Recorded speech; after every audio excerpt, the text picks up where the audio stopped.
AskReddit by Redditor. People share how they have survived a murder attempt. My dad was a meth addict. He did lots of fucked up things, dropping me off at trap houses, to have sleepovers with other coke babies, living in a house full of animal shit and hoarding.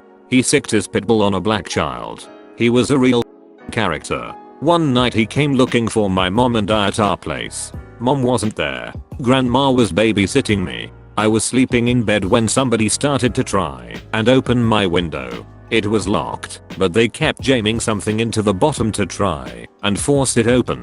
At the same time, I heard the living room door being tried by somebody else. My grandma snuck into my room in her nightgown, apparently woken up by the same thing, and told me say nothing.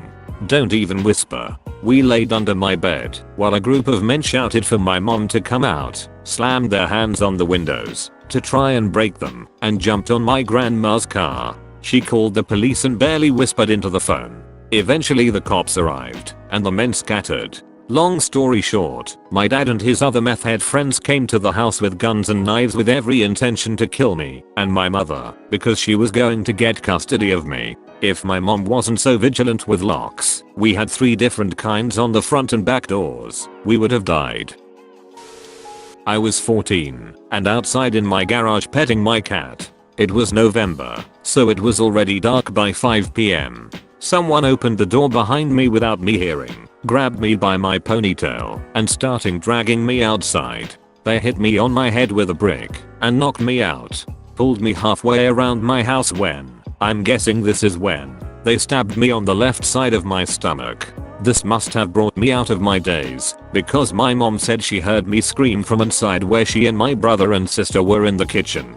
They came out the front door and saw me bleeding out on the sidewalk. Called 911, had 12 stitches, double layer, a severe concussion, and whiplash. Didn't eat and hardly slept for a week. They never found them. Edit. Somehow believed for nearly 14 years I was 15 when this happened. Turns out I was 14. Edited to correct. My sister had this one friend. When we were growing up I always got a bad vibe from. She would try to pick on my little brother, but I would always stop her. I was 8. She was 10. Once we were at a lake and all the kids were swimming. I swam out to the deep roped off part, but I was still little and really shouldn't have. She kept acting weird and getting closer to me, making this weird laugh. She pushed me off the wooden pole in the water and I got scared and started to swim back, but she came up behind me and pushed me under the water. It didn't click at first that she was trying to drown me, but after she aggressively pushed me under the 3rd time I had this crazy moment of clarity. It was like the world slowed down ever so briefly. I relaxed and let myself sink, swam underneath her, and came up behind her. I grabbed her hair and shoved her face into the water, keeping my legs on her back so her body couldn't rise. I waited until her struggling slowed down and let her come up. I waited in the water saying nothing, bracing myself for her retaliation, but she just looked panicked and swam back to shore. I told my sister, who had already expressed that the girl was weird.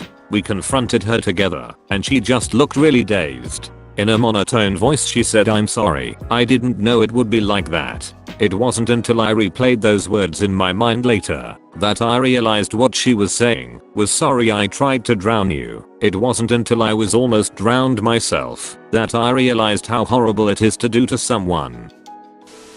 Serious. 3 men drugged me and kidnapped me. I woke up on a floor with one of them tearing my clothes off and my moon boot, broken foot. I tried kicking him off with the boot, but he started knocking my head into the floor and I passed out.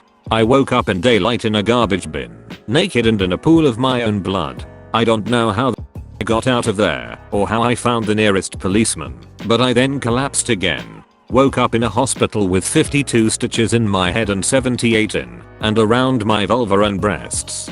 Doctor said it was the worst rape trauma she ever saw. They say it's a miracle I'm alive and don't know how I did it. They were never caught. I'm a crisis, trauma and PTSD counselor now. They didn't win. To clear up, I'm a woman and I'm married, and I posted in r/animals/being-derps a pic of my husband and doggo speak is encouraged, so the dad was referring to my husband. Lastly, to the people who say I'm lying or looking for attention, suck my metaphorical balls. I was exiting a bar once after last call and was with a friend who was a medic. We saw a girl laying in a snowbank near a telephone pole who had just been hit by a car. We ran over and tried to help her. Some others were already on the phone with 911 and I, not having any medical training, didn't have anything to contribute, but didn't want to just leave. The whole situation was concerning. I turn around for a second and start to hear people screaming. I turn around, a minivan was heading for us. The few people around this woman, they already started to run, but I was too late. He hit me as I was trying to flee, put the car in reverse, ran over me again, and then went forward and ran over me a third time. Turns out the guy was high and drunk and got into a fight with the women's BF, whom I bared a strong resemblance to.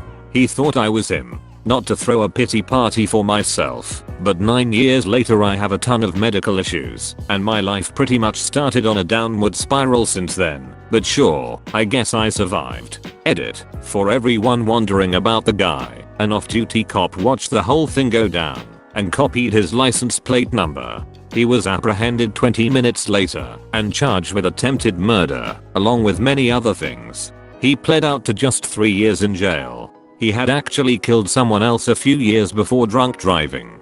How they thought that was appropriate is beyond me. My husband and I live above our place of business. Out alarm company called us at 3 AM to say there was a motion detector alert, just one, in a weird place. We assumed it was a mouse, but went to reset/check it out. Husband ended up face to face with a burglar who was on his way out the window he had broken. He ran back inside. I called 911 and we heard mad chaos going on in the depths of the building. So much crashing and smashing.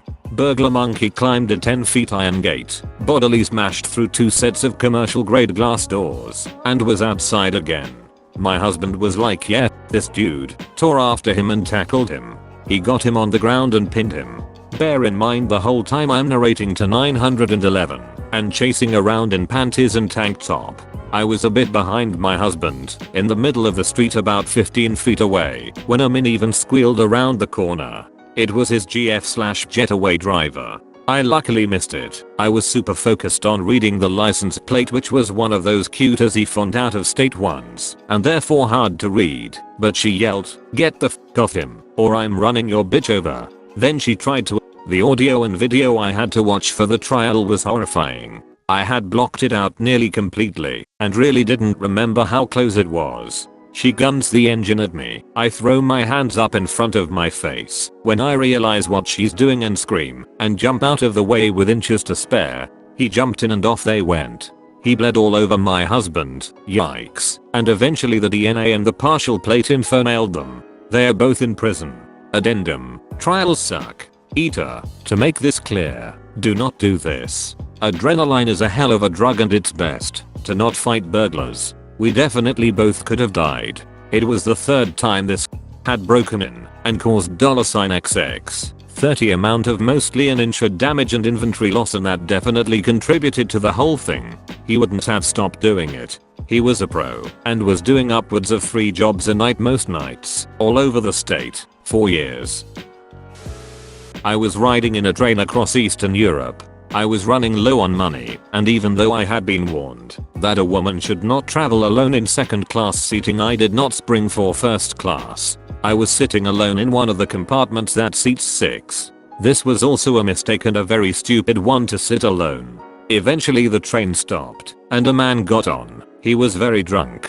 He came into my compartment and I guess thought I looked like his ex-wife. He attacked me. If it were not for the fact that this particular station was the border between 2 countries, I would be dead. Instead, border patrol from both countries were on the train, and while I was unable to scream, the door was open and at least a half a dozen uniformed men jumped him and saved me. I was in the hospital for a little while but recovered. At one point during the trial, one of the cops asked me if I wanted him and his buddies to hold the guy down while I hit him. I thought he was joking, so I said no, go ahead, you do it. I was also joking, but it turns out they took it seriously and were about to. I did put a stop to that at least, but they were so offended that someone from their country would attack a young female American tourist. They were furious with him. So many people there depended upon tourism. Thanks for watching the video. Please leave a like and subscribe for daily Reddit content.